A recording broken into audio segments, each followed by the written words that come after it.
მოგესალმებით, ბრუნდება ობიექტივი პირდაპირ ეთერში გადაცემით საუბრები ეკონომიკაზე, მე გადაცემის წამყვანი ოთარ ანგურიძე ვარ. დღეს მე სტუმრად მოვიწვიე ეკონომისტი მიხეილ ტუნდუა, მოგესალმებით ბატონო მიხეილ. დიდი მადლობა ჩვენთან მობრძანებისთვის.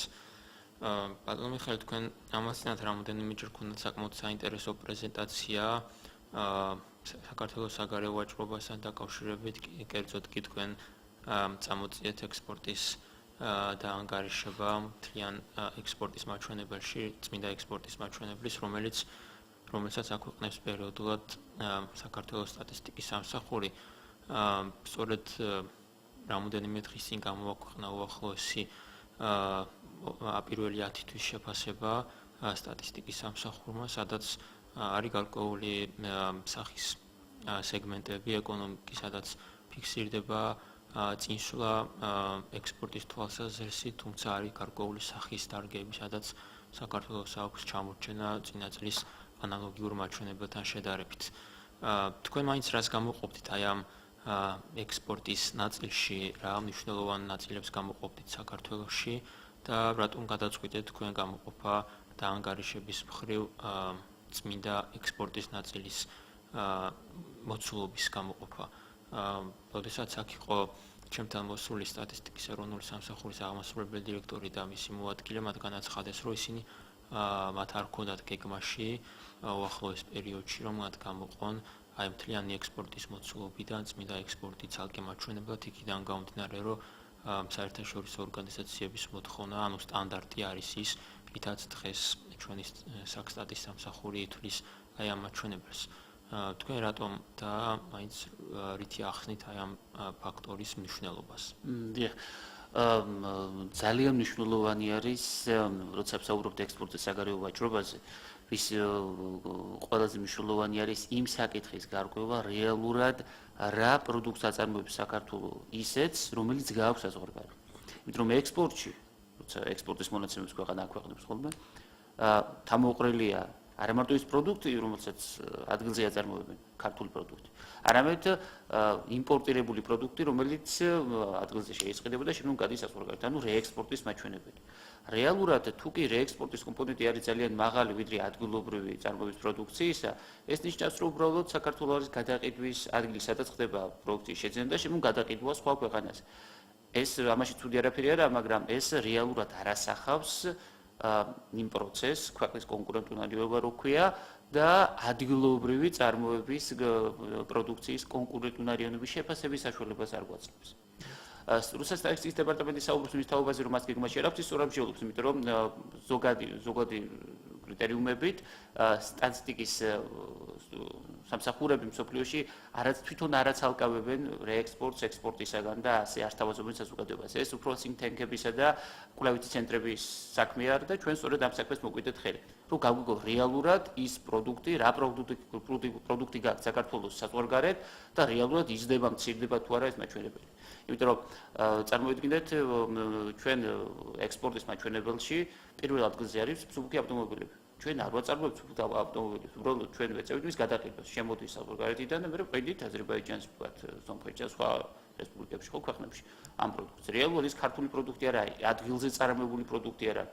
შესაბამისად, ის ვერანაირად ვერ გამოხატავს ქვეყნის ეკონომიკურ სინამდვილეს. რას ქმნის ეკონომიკა და რა გააქვს ის საზღვარგარეთ. შესაბამისად, ჩვენ გადავწყვიტეთ, რომ გამოგვეხშირა, გამოგვეცალკავებინა პროდუქცია, რომელიც საქართველოში წარმოება, ადგილობრივი წარმოებისაა და გადის ექსპორტზე და ის პროდუქცია, რომელიც საქართველოში არ წარმოება, უბრალოდ შემოდის და მერე გადის სხვა ქვეყანაში. ამის გარეშე, ამ თვალსაჩინოს გარეშე და ამ კვლევის გარეშე შეუძლებელია ჩვენ გავიგოთ რეალურად ქვეყანა უფრო კონკურენტუნარიანი ხდება, უფრო მეტი შემოსავალი აქვს ადგილობრივ მოსახლეობის, უფრო მეტი დამატებული ღირებულება იქმნება მთლიანი შიდა პროდუქტს, რამდენად ზრდის ექსპორტი ამ შემთხვევაში. აი ეს ამ ფაქტორების გათვლა შეუძლებელია სუფთა ექსპორტის დანერგვის გარეშე, იმიტომ რომ სუფთა ექსპორტი არის ნამდვილი ექსპორტი. ანუ ის რაც შეაწარმოებ და გააგას საზღვარგარეთ. სწორედ ამიტომ ჩვენ დავიწყეთ ამ შევეჭიდეთ თქვა პირველად მოვახდინეთ პრეზენტაცია ამ თემის. დავიწყეთ კვლევა 2009 წლიდან 2013 წლის ჩათვლით დავიწყეთ აკვირვება სუფთა ექსპორტისა. და აღმოჩნდა ძალიან ინტერესო ტენდენცია. სუფთა მიუხედავად იმისა, რომ ვთქვათ, ექსპორტის მოცულობა თანამედროვე პირობებში 2013 წლის მონაცემები არის თქვა 2.9 მილიონი, რეალურად სუფთა ექსპორტი არის 1.780 მილიონი დოლარის ოდენობით. ანუ ძალიან 36% აქვს რეექსპორტს მთელი ექსპორტის სტრუქტურაში. თუ უკან დავიხებ და ერთ წელს უკან გადავალთ, 2012 წელს იყო უფრო დაბალი 1.600 მილიონი და 2012 წელს მოხდა პირველად ამ წლების განმავლობაში 2012 წელს მოხდა 5%-იანი ვარდნა სუფთა ექსპორტის. ახლა რას ნიშნავს ეს 5%-იანი ვარდნა და რა გავლენა მოახდინა შემდგომ 2013 წლის ეკონომიკაზე? როდესაც შენ ქვეყანაში ადგილობრივი წარმოების პროდუქტი უფრო ნაკლებად გაგაქვს, ამ მცირების წარმოება, ეს იგი შემოსავალი დაბალია. ადგილზე მყოფ ადგილობრივ საწარმოებს, მოსახლეობას შემოსავლები უმცირდებათ. შესაბამისად, მათ დასაბანდებელი თანხა, წარმოების დასამოქმედებელი თანხა შემცირებულია და მომავალი წლის ეკონომიკურ ზრდაზე უეჭველი დაისახება. ამიტომაც წინა წელს დაფიქსირებული ვარნა სუფთა ექსპორტის მომავალ წლის ეკონომიკურ ზრდაზე დიდ გავლენას ახდენს. მაგალითად 100 მილიონიანი, 150 მილიონიანი შემცირება სუფთა ექსპორტისა რეალურად ძალიან ამ პროცესმა ძალიან დიდი გავლენა იქონია იმაზე, რომ მომავალ წელს 2013 წელს ეკონომიკური ზრდის ტემპი შემცირდა 3.2% მივიღეთ ეკონომიკური ზრდა. ნაცვლად 6%-ის. ასე რომ ყოველთვის ჩვენთვის მომავალ წელს ეკონომიკურ ზრდაზე მნიშვნელოვანი ფაქტორი არის წინა წელს დაფიქსირებული საექსპორტო პოზიციები, რეალურად სუფთა ექსპორტი გაიზარდა თუ შემცირდა, აი მაჩვენებლის დაფიქსირება ჩვენ გვაძლევს საშუალებას იმისა, რომ გამჭირდოთ მომავალი წლის საფრთხეები და გამოწვევები რა შეიძლება კონდეს ქვეყნის ეკონომიკას. აი 2012 წლის სუფთა ექსპორტის ვარდნა 5%-იანი სერიოზული ვარდნაა სუფთა ექსპორტისა 2012 წელი ჩავარდა იყო სრული ეკონომიკის ექსპორტის თვალსაზრისით, გამოიწვია ის რომ 2013 წელს ხელი შეუწყო ეკონომიკური სისტემების შენელებას, მაგრამ 2013 წელს იყო ძალიან მაღალი დაახლოებით 7%-იანი იყო სუფთა ექსპორტისა 2012 წელთან შედარებით და იყო ისტორიული მაქსიმუმი სუფთა ექსპორტის საქართველოში 2013 წელს, რამაც ბუნებრივია მიმდინარე წლის ეკონომიკურ ზრდაზე დადებითი ასახვა პოვა და პოებს კიდევაც მეტრო დღესაც ამ პერიოდშიც უკვე ზრდადი არის სუფთა ექსპორტის მაჩვენებელი. ჩვენ თავარი ამოსავალი წერტი იმისათვის რომ გახდეს ქვეყანა კონკურენტუნარიანი, აუცილებელია ქვეყანამ გაზარდოს ადგილზე წარმოებული პროდუქტის გატანა საზღვარგარეთ, მისი ხარისხი ბუნებრივია უნდა იყოს მაღალი და რაც შეიძლება მეტი პროდუქტი იქნეს გატანილი ევროკავშირის სახელმწიფოებში. ჩვენ ამ პროცესს დავაკვირდით, რამდენად დივერსიფიცირებული იყო ბაზარი, რამდენად ხარისხიან ბაზარზე ქონდა ცნობილ ქართულ პროდუქტს და აღმოჩნდა, რომ შარშან 2013 წელს 52%-ით გაიზარდა წმინდა ექსპორტი, ანუ სუფთა ექსპორტი, ნეტ ექსპორტი, ნამდვილი ექსპორტი ევროკავშირის ქვეყნებში. 52%-იანი ზრდა ძალიან მაღალი მაჩვენებელია, ეს ნიშნავს, რომ ერთბაშად მოხდა სერიოზული გარღვევა ევროკავშირის ბაზარზე ამ თვალსაზრისით. ზრდა ამ თვალსაზრისით წელსაც ფიქსირდება და იზრდება ევროკავშირის ბაზარზე ქართული პროდუქციის მოცულობა და გაყიდვები. რაც დამაიმედებელია და მიუწევს იმაზე, რომ კიდევ უფრო გაძლიერდება მით უმეტეს ევროკავშირთან ასოცირების ხელშეკრულების რატიფიცირების შემდეგ. თუმცა ის დარგები, რომელიც თქვენი კვლევის შემდეგ შედეგად გამოიკვეთა, რომლებიც ძირითადად წმინდა ექსპორტის მიმართულებით გამოირჩევა, არის სოფლის მეურნეობის დარგები, როგორც აღნიშნეთ, ღვინოები, თხილი და სხვა. თქვენ როგორ ფიქრობთ, რამდენად აქვს უფრო მეტად ზრდის პერსპექტივა ამ დარგებს, იმიტომ მოგეხსენებათ ხა სოფლის მეურნეობის პროდუქცია, ანუ მივა რაღაც ხრამდე წარმოების და იმის იქით ვეღარ წავა, ხო? ანუ ამ შემთხვევაში რამდენად არის იმის საფრთხე, რომ თქვათ, სადღაცას გაჩერდეს ეს ზრდის ტემპი? ჯერჯერობით მე ვფიქრობ საფრთხე რა იმის, რომ ჩვენ სოფლის მეურნეობის თვალსაზრისით არ გვაქვს სრულად საერთოდ და ძალიან მცირედ გვაქვს პოტენციალი ამოქმედებული. ძალიან მცირედ ვიყენებთ იმ პოტენციალს. ახლა ჩვენ 2003 წლის დონეზე ვართ. რეალურად მოხდა ისეთ შემთხვევა, რომ მთელი ამ წლების განმავლობაში 2003 წლის შემდგომ მოხდა დაცემა სოფლის მეურნეობის წარმოების რეალური თლიანში და პროდუქტის მაჩვენებელი წილი სოფლის მეურნეობის თანხობრივად სოფლის მეურნეობის სფეროში წარმოებული პროდუქციის რაოდენობა 2003 წლის დონესაც ვერ აღწევდა. და აი ჩვენ ამ დონეზე ვართ რეალურად დღესაც. მიუხედავად იმისა, რომ სერიოზული ნაბიჯები გადაიდგა და სერიოზულად წარმოიწია, თქვათ, სოფლის მეურნეობამ სერიოზულად განვითარება პოვა 1 წლის განმავლობაში, მიდრე ყურადღება მიექცა მას.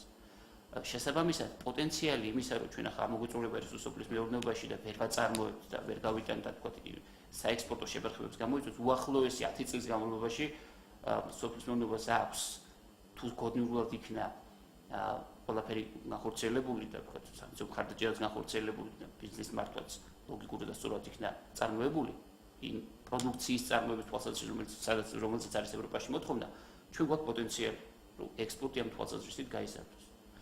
ძალიან სერიოზული ექსპორტია ისეთ სფეროებში, თხილის წარმოება, რომ საქართველო არის მსოფლიოში მეორე ადგილზე, თხილის ბაზარში, საექსპორტო ბაზარში არის თურქეთის შემდგომ მეორე ადგილზე.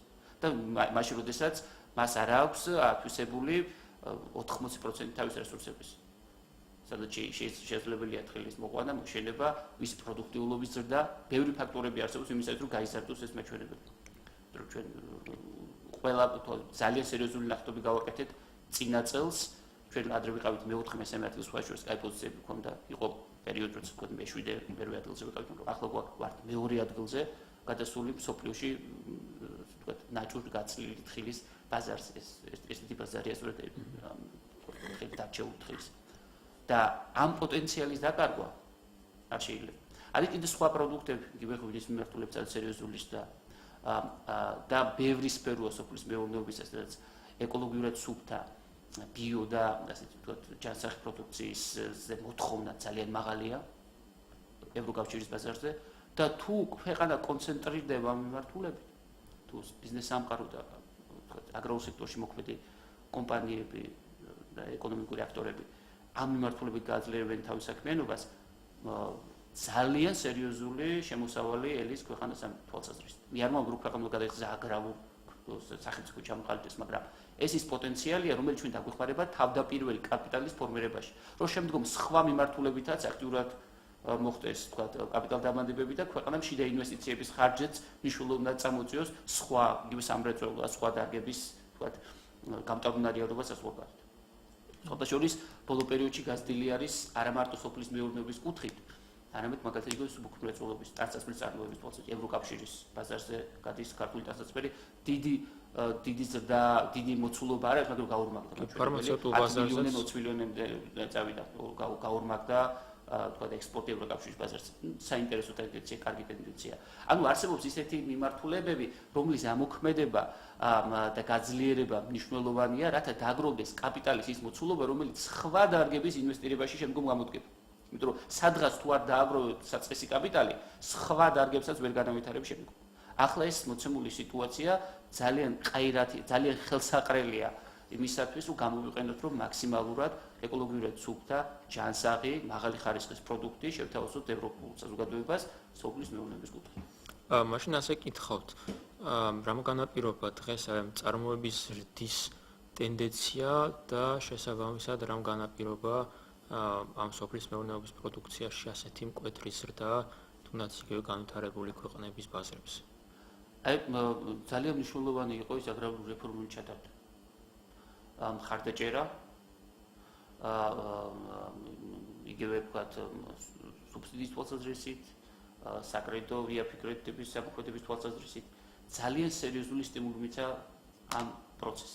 გარდა ამისა, განთავისუფლებამ ბიზნესის განთავისუფლებამ წესისაგან ადამიანები უფრო სოფლის მეურნეობის სფეროში მოქმედი კომპანიები, მცირე ფერმერები და უფრო თამამები გახადა იმის თვალსაზრისით, რომ მათთვის ახლა მაგალითად მეტი პროდუქციის წარმოება, დაფიქსირება, ექსპორტის მაღალი მაჩვენებლის, დიდი თანხების მობილიზება ამ თვალსაზრისით არ წარმოადგენს საფრთხეს იმისას, რომ შემდგომ შეიძლება ვიღაცამ სახელმწიფოს მხრიდან ან ელიტის მხრიდან გახდეს წილში ჩასმის, ასე ვთქვათ, ან მარცხენა შემოსავლების მიღების საშუალება, იმიტომ რომ იყო ასეთი ტენდენცია, რომ ბიზნესის ბევრ სფეროში, სადაც ყურადღება არ ექცევა სახელმწიფოს მხრიდან მის განვითარებას, ნაკლებად აქტიურობდნენ კომპანიები, გამომდინარე იმ საფრთხეებიდან, რაც შეიძლება გამოიწვიოს შემდგომ მათზე წნეხს. ხო, ეს ფაქტი იყო ამ წლების განმავლობაში. ამიტომაც ახლა ამ მიმართულებით განთავისუფლებულია,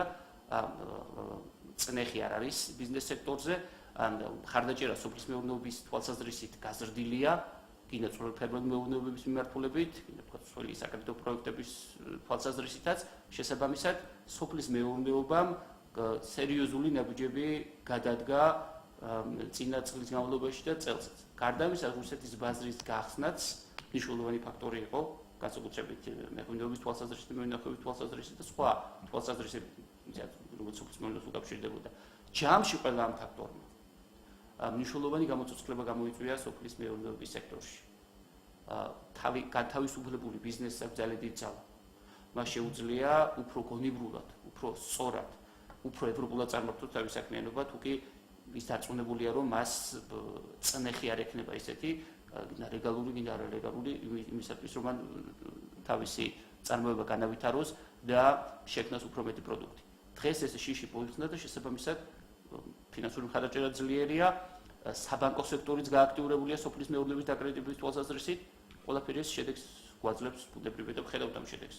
გაზრდილია თხილის თვალსაზრისით მეორე ადგილზე ვარ მსოფლიოში, ღვინის ექსპორტის თვალსაზრისით ისტორიული მაქსიმუმის დონეზე ავედით ბოლო წლების გულისხმობა ხო ჩვენ დამოუკიდებელი საქართველოს ისტორიაში ამდენი შემოსავალი ღვინიდან დოლარებში რაც იყო შემოსავალი არ მიგვიღია და ძალიან მნიშვნელოვანია მიუხედავად იმისა რომ ჩვენ მოლდოვას ვერ გავასარით და მოლდოვა ისევ დომინირებს მაგალითად ყაზახეთის ბაზარზე ისე ბელარუსის ბაზარზე, რუსეთის ბაზარზე, სხვა პოსტსაბჭოთა ქვეყნების ბაზრებზე მიუხედავად ამისა ძალიან მიუახლოვდით ამ მაჩვენებელს და შემდგომ პერიოდში უკვე არის შეიძლება დადგეს პრეცედენტი რომ გადავასწროთ მოლდოვასაც სხვა შორის მთელი ამ წლების განმავლობაში სერიოზულად ჩამოჭრილი ამ სახელმწიფოს. საინტერესო ისიც რომ მაგალითად ღვინოსთან მიმართებაში დამოუკიდებელი რაც არის. გარდა რუსეთის ბაზრის, სადაც იზარდა ქართული ღვინის ექსპორტი.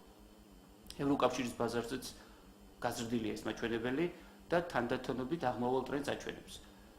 ეს ევროასოცირების ხელშეკრულების ფონზე კიდევ უფრო გაძლიერდება ჩემის აზრით საექსპორტო პოზიციები ჩვენი ქვეყნისა ევროკავშირის ბაზრებზე და ბუნებრივია ეს ღვინის ხარისხის დადებითად იმოქმედებს და შემოსავლებზე ადგილობრივი მოსახლეობის ღვინის კომპანიების. მაინც როგორ ფიქრობთ ხელისუფლებას დღეს რა მიმართულებით უფრო მომგების ხელისუფლების რა მიმართულებით უფრო მომგებიან იქნება იგივე გაგრძელება მუშაობის თუნდაც იგივე სოფლის მეურნეობის მიმართულებით თუ უკვე სხვა მრეწველობის დარგში და გაკეთება თუნდაც იგივე მცირე და საშუალო ბიზნესის უფრო აქტიური სტიმულირება იმისათვის რომ მათაც გაზარდონ წარმოებლურობის მაჩვენებელი. იცით ძალიან მნიშვნელოვანი იყო ახლახანს დაწყებული აგროდასვების პროგრამა. ძალიან სერიოზულია ეს პროგრამა და ეს კიდევ უფრო მეტად გააძლიერებს мотиваციას მეტი გაკეთდეს აგრარულ სექტორში. რაც შეეხება ვითარებას, რომელიც საქართველოსია ჩამოყალიბებული. მოსახლეობის 52% სოფლად ცხოვრობს და არიან ძალიან მძიმე პირობებში. იქ განვითარების პირველად საშუალება არის აგრარული სექტორი. და სწორედ ამ სექტორის განვითარების შემდგომ შესაძლებელია განვითარდეს სხვა სექტორები ბუნებრივად. რაც შეეხება სახელმწიფოს პოლიტიკას, რომ უზრუნველყოს იაფი კრედიტებით რეგიონებში ცხოვრების მოსახლეობა, ავტომატურად ძალაუნებურად უმეტესწილად სოფლის მეურნეობას უკავშირდება ეს. იმიტომ რომ იქ მთავარი სფერო სწორედ ეს არის. თუმცა თანდათანობით გაძლიერების ფონზე მიდიდან მთელი პროექტებს არ აქვს აშკარად თქვა მინიშნებული ეს აგრარულ სექტორში უნდა იყოს ბიზნეს გეგმა უნდა წარმოდგენილი სწორი გამართული და გინდა სხვა სფეროს ეხებოდეს და არ ეხებოდეს სოფლის მეურნეობას ასეთი ფორმულირება პროექტების პროექტისა რომელიც ბიუჯეტიდან ფინანსდება და ხორციელდება განკარგვა თანდათანობით მოხდება ის რომ ადგილზე სხვა დარგების სხვა მიმართულებებიც წამოიწევს და განვითარდება. გარდა ამისა, ძალიან მნიშვნელოვანია ინოვაციური თვალსაზრისით გადადგმული ნაბიჯები სააგენტოს მიერ გადადგმული ნაბიჯები, რომელიც სტიმულირებას ინოვაციური პროდუქტების შექმნის, იდეების გენერირების და ინოვაციური პროდუქტების და საფულის წარმოებასთან დაკავშირებით არის ჩამოყალიბებული, რომელიც მომავალი წლიდან უფრო ადვილად დაგვანახებს ამ ხრივ გადასადგმელ ნაბიჯებს და გადადგმულ ნაბიჯებს, იმიტომ რომ ეს ძალიან საინტერესო პროექტია ინოვაციის სტიმულირების თვალსაზრისით. სხვათა შორის მთელი ამ წლის განმავლობაში რომ საბოლოო ჯამში ქვეყანამ კონკურენტუნარიანობა გაიუმჯობესა ამ პოლიტიკით და ეს დასტურდება იმით რომ კონკურენტუნარიანობის რეიტინგში ვიყავით 74 ადგილზე 79 ადგილზე გადმოვედით 2012 წელთან შედარებით, რაც სერიოზული გაუმჯობესებაა. ანუ ქვეყანა უფრო კონკურენტუნარიანი ხდება. ამ ეტაპზე კონკურენტუნარიანი ხდება, იმით რომ უფრო კონკურენტუნარიან აგრარულ პროდუქტს უშვებს გამოკვეთილად. ეს არის მახასიათებელი 2013-2014 წლის.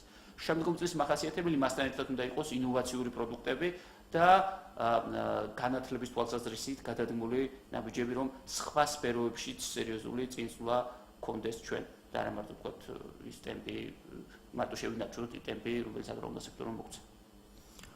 თქვენ ახსენეთ იგივე წნეხი მოიხსნა ბიზნესთან მიმართებაში და სხვადასხვა ბარიერები, რომელიც აფერხებდა ბიზნესის წინსვლას და იგივე საექსპორტო პოტენციალის განვითარებას. დღეს თუ გვაქვს შემორჩენილი რაიმე კიდევ თუნდაც ბერკეტი ან ბარიერი ისეთი, რომელიც შეიძლება მოიხსნას იმისთვის, რომ მოხდეს ბიზნესის და თვითონ იგივე საექსპორტო პოტენციალის უფრო მეტად განვითარება და წინ წაწევა. აქ ბევრი იყო საუბარი, ახლა ჩვენ საბჭოში საუბრობდით კვლევის ცენტრებში იმასთან დაკავშირებით, თუ რა ბარიერები არსებობს დამატებით პროცედურული ხასიათის, რომელიც აფერხებს ბიზნესის განვითარებას. ჩვენ უახლოეს მომავალში გვინდა სწორედ ზუსტი ნუსხა გავაკეთოთ ამ დამატებითი წინააღმდეგობებისა, რომელიც კანონშია გასასწორებელი და რომლის მოგვარებით უფრო ეფექტური გახდება, ვთქვათ, ბიზნესის წარმოება. მაგრამ მათ შეეხება თვითონ პოლიტიკურ ნებას, საერთაშორისო შეფასებები გასული წლის ამ თვალსაზრისით იყო ძალიან საინტერესო. მაგალითად არსებობს ესეთი პროექტი Worldwide Governance Indicator, რომელსაც მსოფლიო ბანკი 30-ზე მეტ საერთაშორისო კომპანიის ექსპერტიზის საფუძველზე 30-ზე მეტ საერთაშორისო ორგანიზაციის ექსპერტიზის საფუძველზე აყალიბებს და მსოფლიოში არის ყველაზე დიდი პროექტი მასშტაბური ამ თვალსაზრისით, სადაც მაგალითად საქართველოს კორუფციის კონტროლის თვალსაზრისით გასულ წელს გამოქვეყნდა ეს მაჩვენებელი სექტემბერში, გასული წლის შეფასება იყო ისტორიული მაქსიმუმი დააფიქსირა და ძალიან მაღალი დონე ეჩვენა ანტიკორუფციული საქმიანობის და არის ევროკავშირის 11-9 სახელმწიფოს დონეზე, მათ შორის უსწრებს იტალიას, თურქეთს და ასე შემდეგ სახელმწიფოებს კორუფციის კონტროლის თვალსაზრისით. ელიტური კორუფციის, ვთქვათ, კვეთრი შემცირება, რომელიც ხაზგასმულია, ვთქვათ, მონაცემების საფუძველზე, იძლევა იმის იმედს, რომ ბარიერი წინააღმდეგობრივი ბარიერი ბიზნეს არ იქნება ევროპასთან ურთიერთობის თვალსაზრისით, ოღონდ აწარმოოს პროდუქტი, შექმნას კონკურენტუნარიანი პროდუქტი და საზღვარგარეთ ბაზარზე ის გაყიდვას დაექვემდებარება. თავარი გამოწვევა, რაც ჩვენ 2015 წელს უნდა ვაღიაროთ 2015 წელს უნდა შევეჭიდოთ, ეს არის ხარისხის გაუმჯობესება. ერთხელ მინდა ვთქვა ეს. ხარისხის გაუმჯობესების აქტიური გავლენების გარეშე და აქტიური პოლიტიკის წარმოების გარეშე, რომელიც ხარისხის გაუმჯობესებას დაისახავს მიზნად, ჩვენ მხოლოდ ექსტენსიური განვითარება შეგვჭება ხელთ და შეიძლება ეს წარმატება ერთ-ორ წელში გაგარწმდეს. ხარისხის გაუმჯობესება უნდა იყოს მთავარი პრიორიტეტი. დღესაც კი, როდესაც თხილის მაგალითად მეორე ადგილზე გავედით, თხილის ექსპორტის თვალსაზრისით მსოფლიოში, ხო? მიუხედავად ამისა, არის ბევრი ჩივილები და ბევრი თქვათ ესეთი ლაფსუსები, რომელიც თხილის ხარისხს ეხება, რატომ? იმ უამრავად წვრილმა, თქვათ, ფერმერმა, ვისაც მოყავს თქვათ ეს 10,000-ობით ადამიანია საქართველოში, თქვათ, დასავლეთ საქართველოში ამ საქმით დაკავებული. მან არ იცის სწორად მოვლა, თქვათ, პატრონობა ამ ყველაფრის, მას ხარისხენისას უგიჭირდება, თქვათ, თუ გისასუქს შეაქვს ხარისხენი მიდგომა ჭირდება საკითხს. ან ცოდნა, ან შესაბამისი საშუალებები ხარისხენი არ აქვს, რათა ხარისხენი პროდუქტი შექმნას.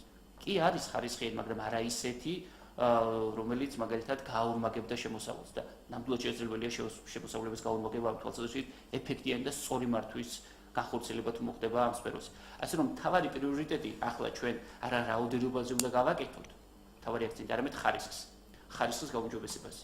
აქ ლაბორატორიების დაფუძნება აუცილებელი, რომელიც ხარისხს გამოიკვლევს და ხარისხის კონტროლს გააძლიერებს. აქ ხარისხენი პროდუქტის, ხარისხენი დამხმარე საშუალებების მიწოდების უზრუნველყოფაზეა აქცენტი გასაკეთებელი და ხარისხიანი პროცესების წარმოების ცოდნაზე.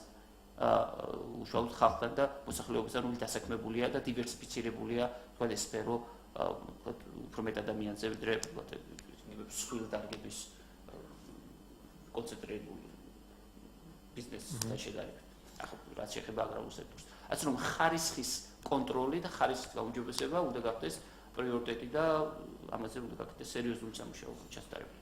მსმენელი გვყავს ეთერში, ვალოდინებ დიდი ხანია, დიახ, გისმენთ? გისმენთ?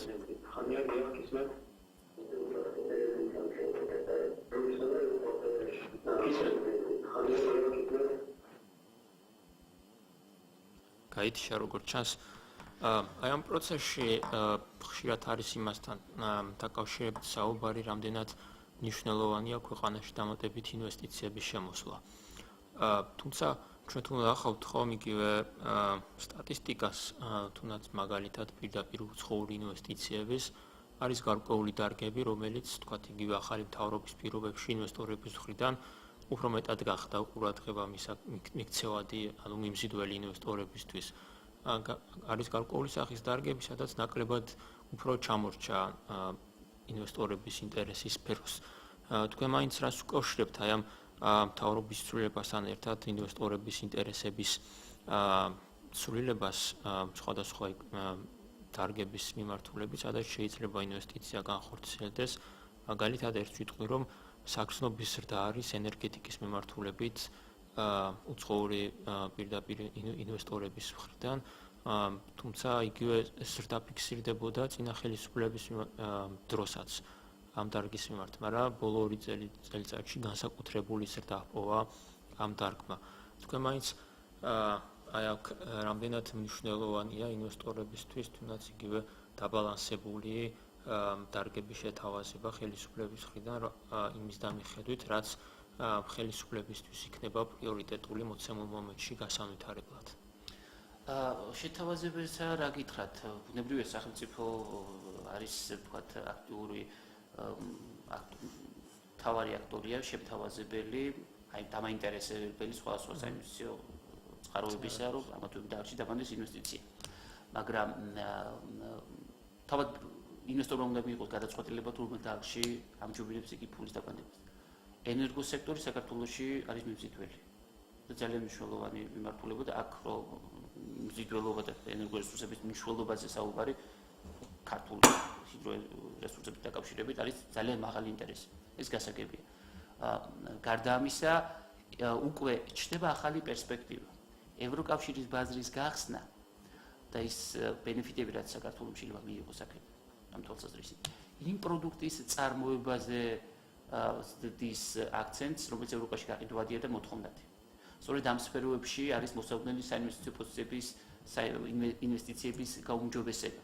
და ყველაზე მეტად მე ეს მაიმედებს, რომ შემდგომი წლიდან ჩვენ აი ამ მიმართულებებს უნდა ველოდოთ. მაგრამ თავარია ჩვენ ინვესტორს აქ დავახვედროთ განათლებული საზოგადოება, რომელსაც იცის ამ დარგში საქმის წარმოება და არის სპეციალისტი, არის პროფესიონალი და თანხა ხო ინვესტიცია ხო არა უბრალოდ ფული, რომელიც შეიძლება დახარჯო.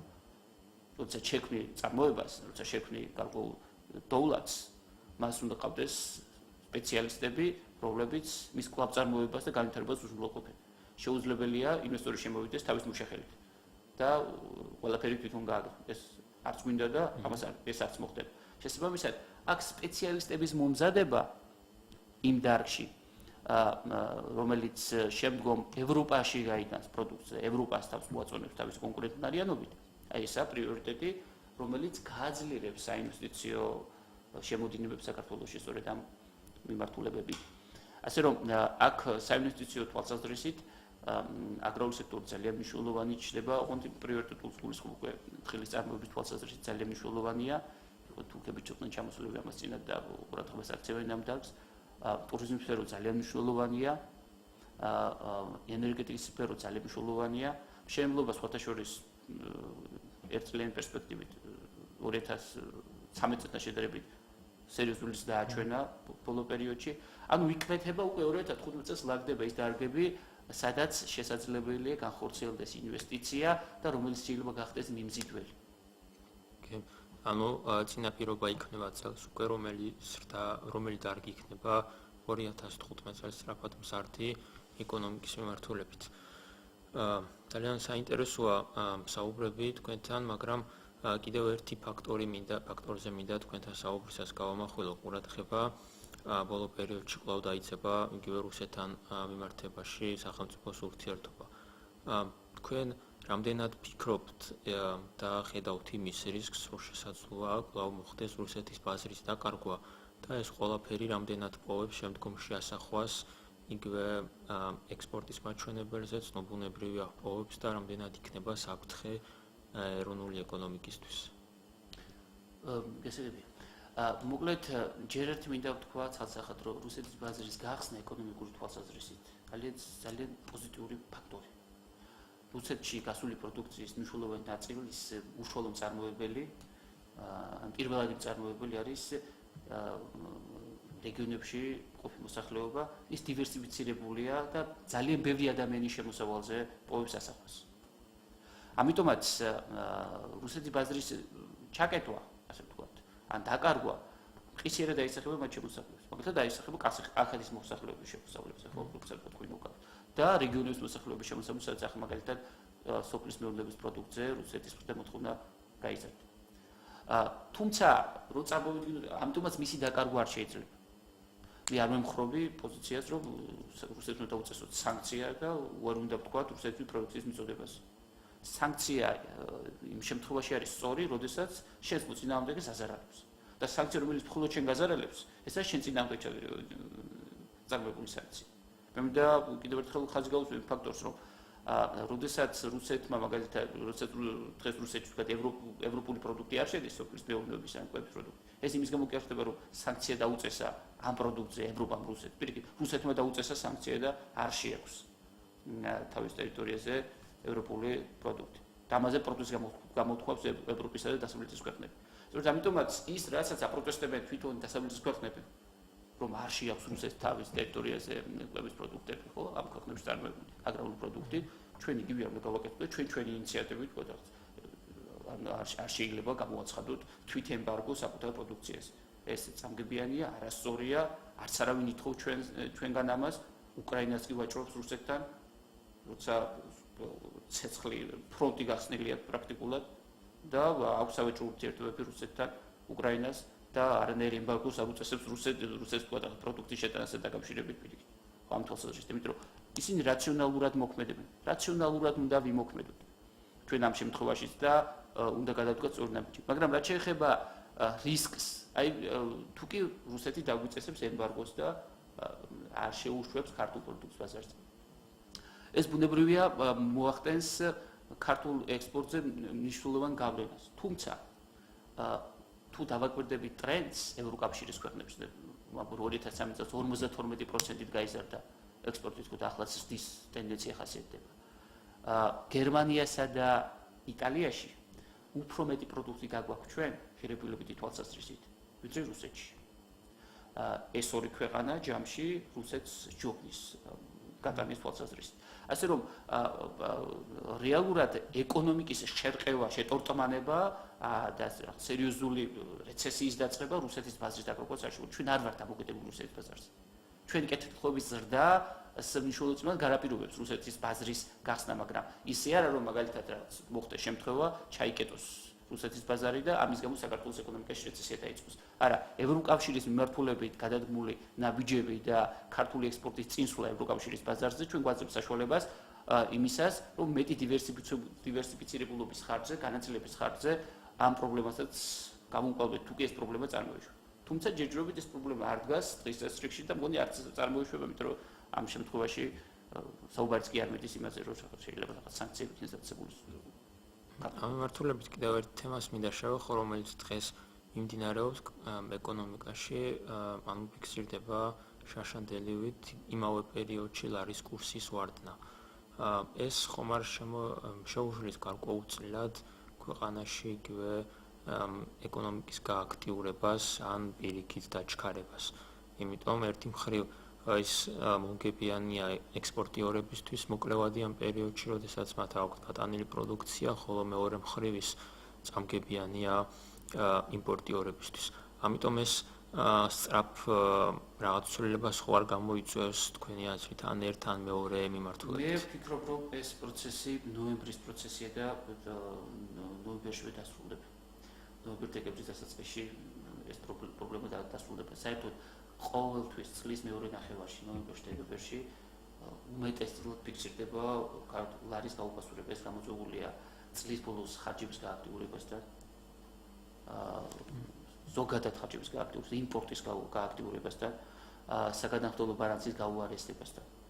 მაგრამ ამ პერიოდში წინა წელს და მინერი წელს აქ მნიშვნელოვანი ფაქტორი ითამაშა ბიუჯეტის ხარჯვითი ნაწილის არათანაბარზომიერმა გადანაწილებამ წლის პირველსა და წლის მეორე ნახევარს შორის. ამას აქ თავის სხვა შორის ობიექტური მიზეზები და სუბიექტური მიზეზები. მთავარი ფაქტორი, რამაც ეს გამოიწვია, არის ის, რომ ბევრი ტენდერი, რომელიც გამოცხადდა ბიუჯეტის დასახარჯზე ვერ დაიხარჯა, ბევრი ტენდერი, რომელიც გამოცხადდა და ხარჯები უნდა გაწეულიყო მიმართულებით, ჩაიშალა, ვერ მივიდა ბოლომდე, ვერ დაიხარჯა ბიუჯეტი, იმის გამო, რომ კომპანიები ვერ დააკმაყოფილეს პირობები. რატო ვერ დააკმაყოფილეს პირობები? ობსტრუქციის გამო, გამოცდილების გამო, ახალბედობის გამო. რეალურად ჩვენ ადრე ვაწყებოდით სიტუაციას. ტენდერის გამოცხადებამდე რამდენიმე დღით ადრე დარეგისტრირებული კომპანია იგებდა ტენდერს და დღე-დღეზე ასრულებდა დავალებას. თუმცა რამდენიმე დღეში ისევ ხელხი გასაკეთებელი ჩნდებოდა. მაგალითად, გადახურავდნენ აეროპორტს, ორ კვირაში გადახდილი იყო. იუსტიციის სახლს იგივე პრობლემებში შეექმნა. მილიონი დოლარი იხარჯებოდა პრეპარაციების პროექტების ვეროსების შესყიდვაზე დაგერგვაში. ანუ ხდებოდა ხარჯვის, სწრაფი ხარჯვის პრობლემა არ იყო. იქ ხარისხენი ხარჯვის და სწორი ხარჯვის პრობლემა იყო. რეალურად ამ თვალსაზრისით. და არსებობდა ეჭვი, რომ ეს ყველაფერი დაკავშირებული იყო ელიტურ კორუფციასთან. თუ კი შენი კომპანიები ხავს ტენდერში გამოყვანილი, ისინი ტენდერის გამოცხადებამდე მოიგებდნენ ტენდერს და ფული სწრაფად დაიხარჯება. მაგრამ ფული ვერ დაიხარჯება სწრაფად და ტენდერები ჩაიშლება, თუ კი შენ მასთან კორუფციულ კავშირში არ ხარ. და მართლა გამოაცხადებ ტენდერს. საქართველოში ჩამოყალიბდა ტენდერი კომპანიები, რომლებიც სისტემატურად, რეგულარულად იგებდნენ ტენდერებს, მაგრამ მათ მიერ გაკეთებული საქმიანობა ხარისხის თვალსაზრისით კითხვის ნიშნის ქვეშ რჩებოდა და ჩვენ ქუჩაში ვაწყებდით ყოველდღიურად. ხომ ასეა? ახლა ეს კომპანიები გაქრა. რეალურად. მას ხო ჩარაცვლება ჭირდება. შეუძლებელია ეს პროცესი უცებ მოგვარებულიყო, აწარმოებდით თქვენ მოსამართლე და 99%-ს არასორი გადაწყვეტილება გამოქონდა ვამბობდით, ხო? წარმოიდგინეთ, რომ მთელი მოსამართლე კორპუსი რო გავუშვათ ერთიანი, ერთი ხელის მოსმით. ერთწლიანი ვაკუუმი ხო წარმოიქმნება, ხო შეუძლებელია და უცებ შეიცოს ეს ვაკუუმი. ასევე მოხდა სატენდერო მიმართულებებით. იმიტომ რომ ის კომპანიები, რომლებიც დაკავშირებული იყვნენ ელიტებთან, რომლებსაც საწყობილი ჰქონდათ საქმეები და წუთი-წუთზე იხარჯებოდა ყველა ხარჯი და სრულდებოდა ხარჯვის ნაწილის თვალსაზრისით პრობლემა ჰქონდა ბიუჯეტს. ახლა ეს კომპანიები არ არის ამის წინას. ბუნებრივია, ან ტენდერში როცა იღებენ მონაწილეობას, აგებენ, იმიტომ რომ ვერ აკმაყოფილებენ პირობებს. მათი ჩანაცვლება ახალი კომპანიებით ერთ წელიწადში ურთულესი საქმეა. იმიტომ რომ ეს ხო სახელმწიფო თვითონ ხო ვერ შექმნის ახალ კომპანიას. ეს ხო კონკურენციული ბრძოლის შედეგად უნდა გამოვლინდეს. არადა მთელი ამ ხნის განმავლობაში ეს კონკურენცია მიმართულებით არ იყო, იმიტომ რომ ყველა მიცოდა ვინ გაიმარჯვებდა. დაბით? აი სწორედ ეს პროცესი არის თავარი განმაპირობებელი ფაქტორი იმისა, რომ ბიუჯეტი წლის პირველ ნახევარში ხარჯვის ნაწილი ვერ შესრულდა, ვერ დაიხარჯა. ის კომპანია, რომელიც დახარჯავდა ამ ფულს, ვერ გაიმარჯვა ტენდერში, ვერ პოვა, ასე ვთქვათ, წარმატება და ვერ დააკმაყოფილა პირობები. ეს მიუთითებს იმას, რომ კორუფციული მიდგომა არაა საკითხისა, მაგრამ გაჭიანურებულია მენეჯმენტი. 2015 წელს იგივე ეს გამეორება ნამდვილად არიპატიება მთავრობას. 2015 წელი არ შეიძლება იყოს ეს წელი, სადაც ხარჯი ბიუჯეტი ვერ დაიხარჯება. დაგვიანდება ბიუჯეტის ხარჯვა ერთიან ორით. დღეს გვაქვს ჩვენ ბიუჯეტის ხარჯვის დაგვიანება. რეალურად გვიანდება ის რაც გასაკეთებულია 8 თვეში, კეთდება 9 თვეში. აი 2015 წელს უკვე საპატიო არ იქნება. და დავასრულებას სწორედ იმიტომაც არ იქნება პრობლემები წლის ბოლოს, რომ ის დაუხარჯავი თანხა, რომელიც ვთქვათ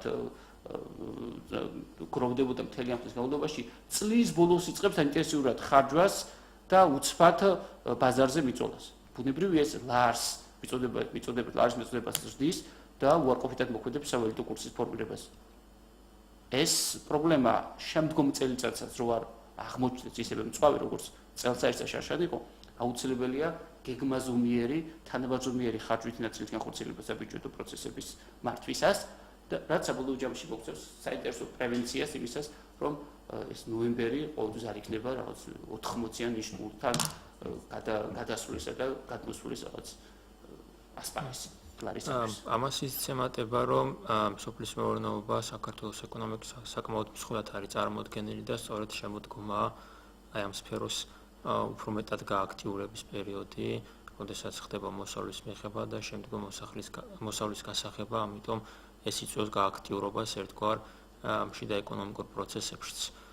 თუმცა სოფლის მეურნეობის თვალსაზრისით ახლა ეს რადგან ადგილობრივი წარმოებაა და თქვა საექსპორტო დატვირთვა აქვს მას უფრო მეტად დოლარის შემოდინების კუთხით აქვს მას დადებითი ეფექტი.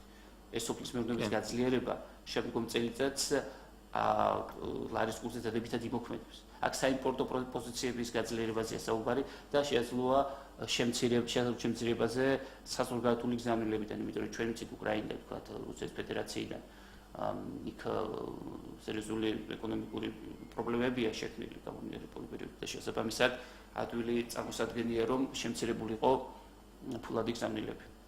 ამდენ არსებითი გავლენა მოახდინა მას ცალკე ანალიზი საფუძველი შეიძლება გახდეს, განვაანალიზოთ, მაგრამ ნამდვილად იმოქმედებს რუსეთში თუ კრიზისი საზღვარგარეთულ შემოსავლებზე, იმიტომ რომ საქართველოს ბევრი მოსახლე რუსეთთან მოდინებულ თანხებზე ძალიან იმედებს ამხარებს, იმიტომ რომ ოჯახსებები აქვს იქ ხო?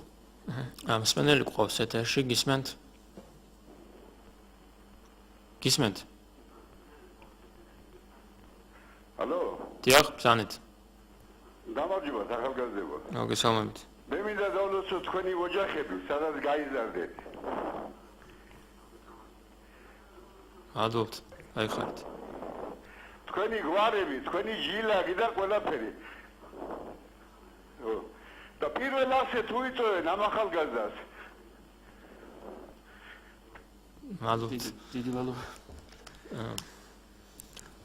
კარგით, გავაგრძელოთ ჩვენი საუბარი. თქვენ მაინც რას ფიქრობთ, რა არის იმისთვის გასაკეთებელი ხელისუფლების მხრიდან, რომ მომავალ წელს უფრო მეტად გააქტიურდეს ქვეყანაში ეკონომიკური პროცესები და გააქტიურდეს იგივე საექსპორტო მიმართულებით ქვეყნის პოტენციალის უფრო მეტად ათვისება, ანუ მხედველობაში მაქვს იგივე ინვესტიციების ნაკადის გადადინება იმ მიმართულებით, სადაც ქვეყანას უფრო მეტად ჭირდება განვითარება, იგივე როგორც ადგილობრივ ინვესტიციებს გულისხმობ ასევე პირდაპირ უცხოურ ინვესტიციებსაც. შეიძლება საინვესტიციო თვალსაზრისით გადასადგმელ ნაბიჯებს. აქ ძალიან მნიშვნელოვანია გარდა იმისა, რომ ადგილზე ინვესტიციების განსაკუთრებული ეფექტი მაშინ მოაქვს, როდესაც შემოსული თანხა, დაბადებული თანხა არის დივერსიფიცირებული, განაწილებული ბევრ მოსახლეს. ბევრი მოსახლე შემოსავალზე აისახება იქ.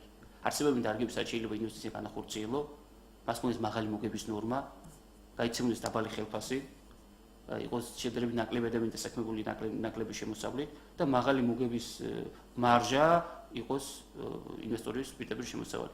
ეს საპატიო მიმართულება საზრახის ამაში არაფერია, მაგრამ უკეთესია და უფრო მნიშვნელოვანია იმ დარგებში ინვესტიციის პოზიციების გაძლიერება, სადაც ბევრი ადამიანის შემოსავალზე უფრო მეტად აისახება, ვიდრე ვთქვათ კონკრეტული მფლობელისა თუ მეპატრონისა ამა თუ იმ მსხვილი ობიექტის. აი ძალიან განსხვავება მაგალითად არაგანახლებადი ნედლეულის მწარმოებელ კომპანიაში თანხების განაწილება და მისი ასახვა საზოგადოების ბევრ წევრზე როგორ ხდება და განსხვავება იმისა მაგალითად ისეთ დარგებში რომლებიც ვთქვათ სოფლის მეურნეობის და აგრარულ სექტორში არის და ბევრი ადამიანის შემოსავალს უკავშირდება აქ დაბანდებული თანხები როგორ აისახება რეგიონების კეთილდღეობაზე. ეს მეორე მიმართულება უფრო მეტი სოციალური ეფექტის მქონე არის და თუ ამ კუთხით შევაფასებთ ვითარებას ჩვენთვის პრიორიტეტული არის იმ დარგებში განხორციელდეს ინვესტიციები რომ ბევრ ადამიანს მიცეს შემოსავალი. აგრარული სექტორი აქაც პრიორიტეტულია და აქ უნდა გაძლიერდეს საინვესტიციო ვთქვათ აქტიურობა, გააქტიურება რომ უფრო დაბანდებადი გახდეს ინვესტიციები. აგრეთვე ტურიზმის მიმართულება ძალიან სერიოზულია, ძალიან მნიშვნელოვანია, ძალიან დიდი შემოსავლის მომტანია ადგილობრივი საზოგადოებებისათვის რეგიონებში და აი ასეთი მიმართულებით შესაძლებელია ცენტრისა და რეგიონის განტვირთვა. აი მთავარი ამოცანა ეკონომიკურ ზრდასთან ერთად ეკონომიკის კარგი განაწილება ცენტრსა და რეგიონებს შორის. თუკი ჩვენ მივიღეთ ისევ თავკომბალიდან მთელი ინვესტიციები თბილისში მოიყარა თავი, ან სულ ქალაქში მოიყარა თავი და იქ მხოლოდ 1000 ან 2000 ადამიანი დასაქმდა და მეტი არა. და მხოლოდ მოგების მაღალი ნორმა ან სხვა ასეთი სიტუაციები დახვდა რეალურად სარგებლის სახიდან გადახდილი ბიუჯეტის გადახდილი თანხა, მხოლოდ ეს ვერ გამოიწვევს ბევრი ადამიანის კეთილდღეობის სწრაფ ზრდას. ამიტომაც საინვესტიციო პოზიციების გაუმჯობესება ჩვენ იმ დარგებში უნდა ვეძებოთ, სადაც მოსახლეობის დიდი მასაა თავმოყრილი და შესაძლებელია ამ მიმართულებების ამოქმედება. კიდევ ერთ-ერთი სიახლე, რომელიც მაგალითად განხორციელდა ამ მიმართულებით არის ის, რომ რამოდენიმე კვირის წინ ეროვნულ ბანკმა ბანკებს აუკრძალა არაპროფილური ბიზნესის წარმოება. ამან ერთის მხრივ საზოგადოებაში გამოიწვია ცოტა უკმაყოფილება, მეორე მხრივ საზოგადოების დანარჩენ ნაწილში გამოიწვია პირიქით დადებითი ფაქტორი. თუმცა საზოგადოების არგუმენტი მაინც არის ის ნაწილის, რომ ისინი თვლიან, რომ აი ამით მათ დაკარგეს საიმედოობა, იმიტომ მათ ახსოვთ უახლოეს წარსულიდან, რომ სამშენებლო კომპანიებმა მიატოვეს მშენებლობები და ვეღარ დაამთავრეს. ანუ ბანკები იყო ერთგვარად გარანტიის საზოგადოების დანარჩენი ნაწილის, რომ ის აუცილებლად დასრულდებოდა ის მშენებლობა. ამიტომ რამდენად არის ეს ფაქტორი იმისა, რომ შეამცირებს გარკვეულწილად ინვესტიციებს მოახდეს ეს ცვლილება. მე ვფიქრობ, რომ ეს არ შეამცირებს. ეს შიში მე ვფიქრობ, გადაჭარბებულია ამ თვალსაზრისით, იმიტომ რომ ამ შემთხვევაში როცა ბანკი გაცემს სესხს, მის ინტერესი რომ გაცემული კრედიტი დაიფაროს და მიიღოს შესაბამისი მოგება. ის კრედიტის გაცემის დროს მაღალ ინტერესში იმყოფება, რომ არ დაგარყოს თავისი თანხა. შესაბამისად, მხოლოდ ის ფაქტორი, რომ ბანკი იყოს მფლობელი სამშენებლო კომპანიისა, მხოლოდ ეს არ არის გარანტია, რომ შენობა დასრულდება. მაგრამ მეორეს მხრივ, თუკი საბანკო სექტორი ეკონომიკის ბევრი დარგის პირდაპირ წარმოებას და მის პირდაპირ დაფინანსებას, როგორც მფლობელი ისე დაიწყებს, მან შეიძლება სხვადასხვა პირობები შეთავაზოს სხვადასხვა კომპანიებს, ის რომელიც მასთან არაა დაკავშირებული, დისკრიმინაციულ სიტუაციაში ამყოფოს და მხოლოდ მონოპოლისტურად განვითარდეს ესა თუ ის დარგი. სერიოზული მონოპოლიზაციის საფრთხე შეინიშნება ამ თვალსაზრისით, რომელიც საბოლოო ჯამში გამოიწვევს რაც ფასების ზრდას. ხო, ამ თვალსაზრისით სხვა სექტორის, სხვა სამშენებლო კომპანიების ვთქვათ დასუსტებას, უფრო ნაკლებ მშენებლობას საბოლოო ჯამში, იმიტომ რომ ბევრი კომპანია უფრო ნაკლებ, უფრო ძვირ სესხს მიიღებს, თავის კომპანიებს უფრო იაფს მიცემს, კონკურენტულ უპირატესობას მოიპოვებს აშკარად და საბოლოო ჯამში მთლიანად დარგზე აისახება ეს ნეგატიურად. ამიტომაც, ჩემის აზრით, ეს სწორი გადაწყვეტილება მიღებული ამ თვალსაზრისით უნდა იყოს ეს პროცესი გამჭვირვალე, ობიექტური, ნაკლებად მონოპოლიზირებული, არ შეიძლება ვთქვათ, შენვე აფინანსებ და შენვე იყო მფლობელი, შემდგომ შეუძლებელი რომ იგივე პირობებით სხვას მიცე სესხი. ხომ ასე? აი ამ დროს იჩაგრება სხვა მოთამაშე და რეალურად დარგში დომინანტურ მდგომარეობას იკავებს შენი კომპანია. აი ეს რო არ მოხდეს, მართლა არ გქონდა დაკავებული დომინანტურ მდგომარეობა ჯერ ამ ეტაპზე, ვთქვათ, ბანკის მიერ დაფუძნებულ სამშენებლო კომპანიებს, მაგრამ ამის საფრთხე შეინიშნებოდა და როცა დაიკავებდა ამ მდგომარეობას, მე იგივე გადაწყვეტილების მიღება უკვე იქნებოდა გვიანი. ასე რომ ამ ეტაპზე ჩემის აზრით სწორი ნაბიჯი იქნება. დიდი მადლობა, ჩვენი დრო ამოიწურა და ვფიქრობ საინტერესო საუბარი გამოგვივიდა. დიდი მადლობა მობრძანებისთვის. მე კი მაყურებელს დამსვენელი შევახსენებ, დღეს სტუმარი იყო ეკონომისტი მიხეილ ტუნდუა, მე გადაცემის სამყაროთა რანგურიც. კარგად ბრძანებოდეთ.